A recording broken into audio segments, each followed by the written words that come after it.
So let's talk about, how did you sort of get discovered for Apur Sansar? Well, discovered is right. We were in Asansol those days, and my father was posted there. And we already knew that Manikda was already very famous. He had made Pather Panchali, he had made Aparajito. And there was this big hunt for Apur's wife, Aparna, young girl. So there were a lot of ads in the paper.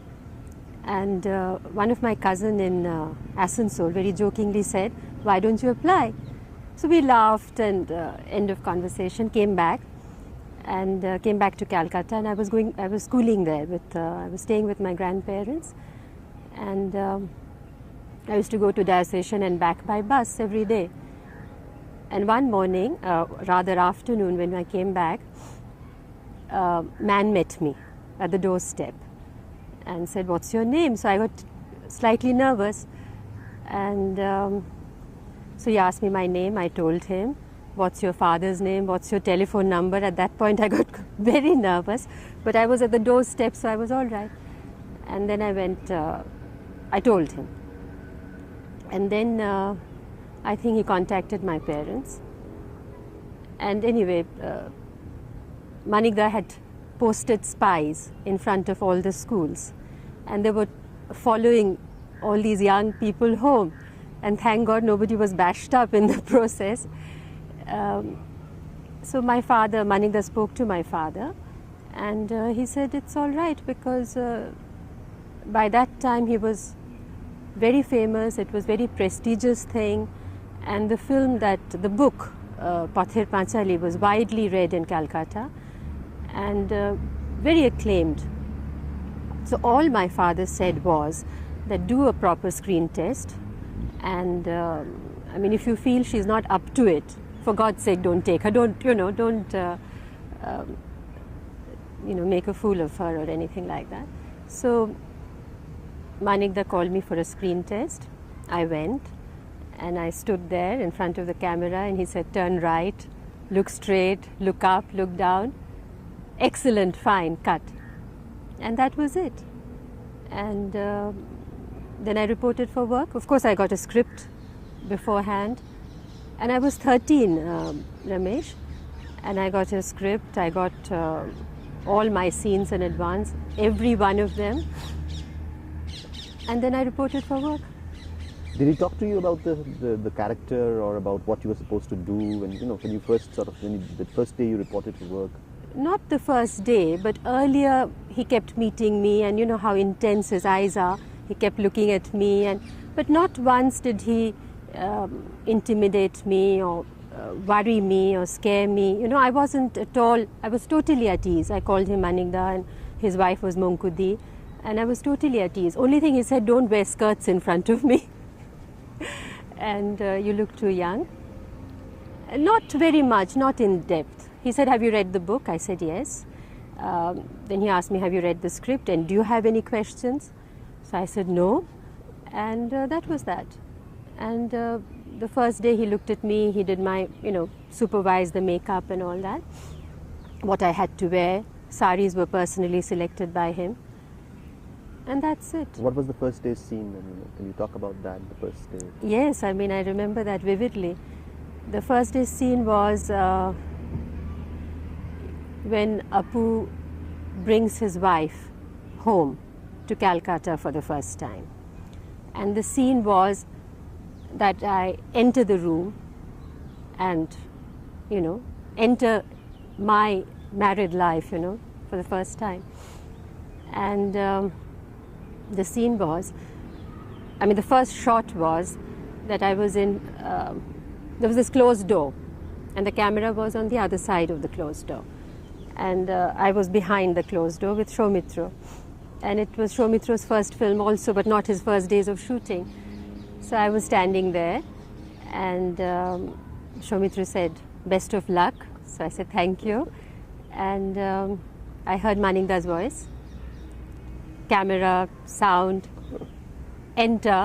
So I opened the door, entered, and there was these bright lights, and I was kind of perplexed and slightly dazed, and I couldn't hear very well. It was a very strange feeling.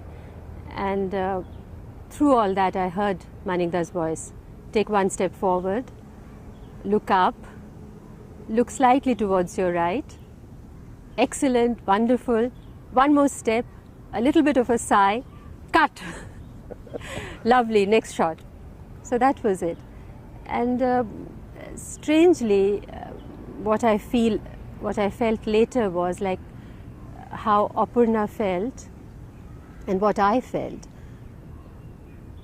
was somewhat similar. Like she was entering, not knowing what to expect on the other side of the door, and for me it was the very first step, crossing the threshold, and we felt a little bit of anticipation, a little bit of fear, nervousness, and that's it, like facing the...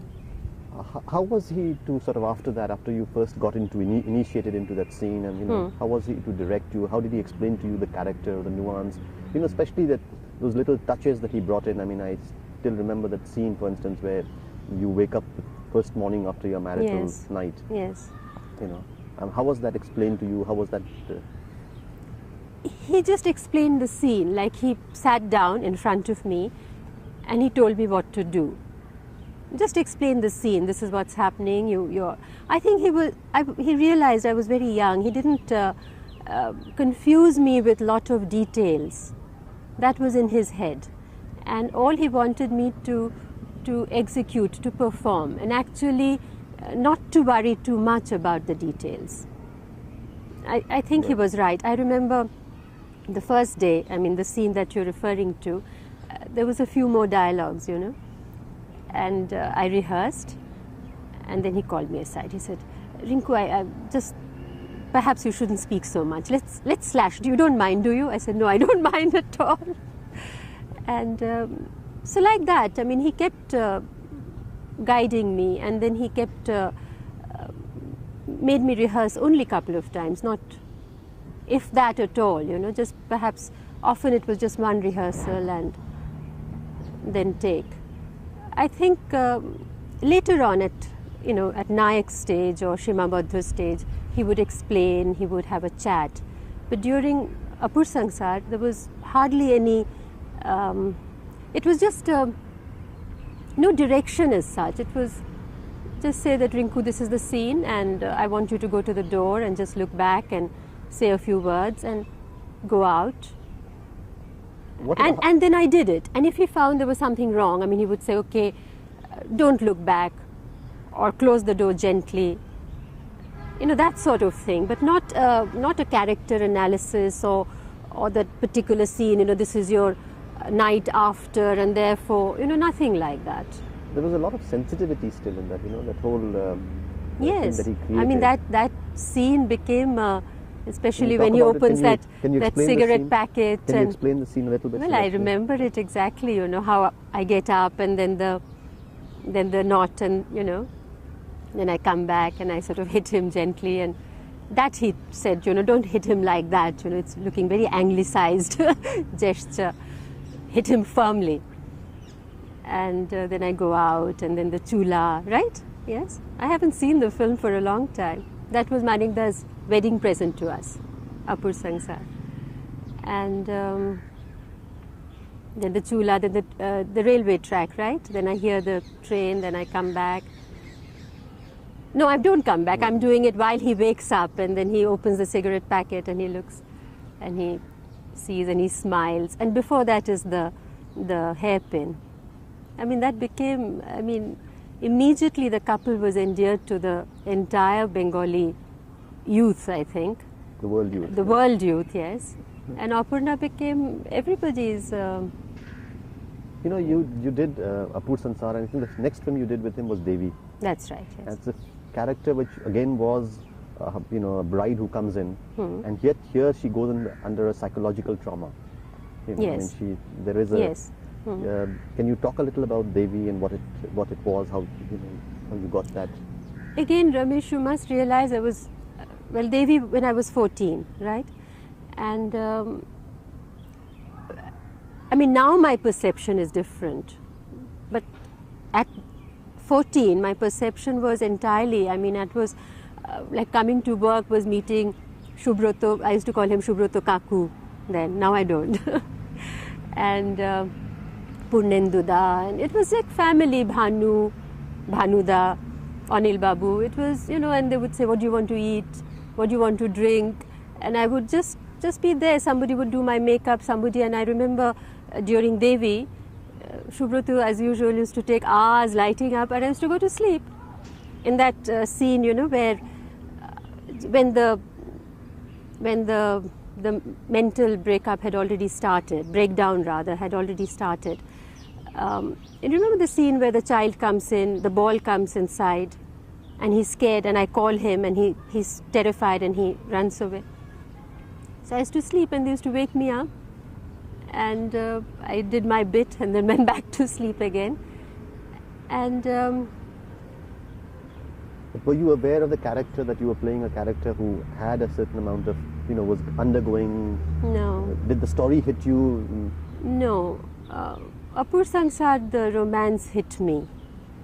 Devi, I felt instinctively that it was bizarre. You know, whenever the makeup, or whatever scene I was doing, I felt it. But in totality, no. I didn't analyze the character. I didn't consciously say that I'm, just a wife at this moment, a normal person who's loved by her husband, who leaves her and goes away for further studies, etc. And now I'm going to change into this, and the conflict has started. No, I didn't plan. That was in Manikda's mind. I just went to work and worked every day, whatever I was told to do. You know, there was not a conscious, I didn't plan my character as such, no. You know that scene where Chobi Biswas comes and prostrates? Yes. Can you describe a little bit of that? Because I can only tell you what I felt, because I suddenly felt terrible, because Chobida, again, an elderly person, and a great man in the film industry then. And I had known him, and I always touched his feet. Every day I touched his feet when I came to work. And suddenly, I mean, and not only touching my feet, the way he falls at my feet, I mean, it was terrible, and I felt it, you know, the withdrawal and the total shrinking of myself. And it came very naturally. Only thing, the scratching on the wall, the nail bit, that was done over and over again, because that particular Manikda wanted, you know, that clawing of hand, and that was elaborate, and that Manikda planned, and we all had to do it exactly the way he wanted. You know, the framing and everything. The rest was... And after that, you are then almost enthroned as a Devi. Yes, and yes. How did you feel? Because you, after all, come from Bengal, and you must have, you know, related to... Yes, but you see, what you're asking me is now what then I knew. But at that stage, all I felt was there. I think I felt what the character felt, really, that what is happening. You know, a little bit of perplexity. And there I used to sit all day practically. I used to sit in one place while everybody went about their business, and the camera was placed and the lighting was being done. And a lot of people used to come and collect there. And one day an old man, and again a very old man, came and touched my feet and started crying and said, you know, I've got a very ill grandchild at home. Can you please do something? Can you save him? You know, so I mean that sort of thing happened a couple of times. In reality? In reality. While the shooting was in progress, you know, while not actually the shot was on, but you know, he had heard from somewhere. And so I used to sit there and feel very, very tired at the end of it, you know. But now that you look back, I mean, that was now your perceptions then were little, you know, as an innocent young girl. When you look back now, what do you think of that character, Devi, and what do you think of the whole scene, you know, your experience with Manikda and working? I mean, it was such a complex character, and it was such a beautiful film, and and I mean came so early in my life, you know, my very second film. I still consider that's the best role of my life, you know, and sometimes I think if had I been aware of the enormity of the role, would I have done it better?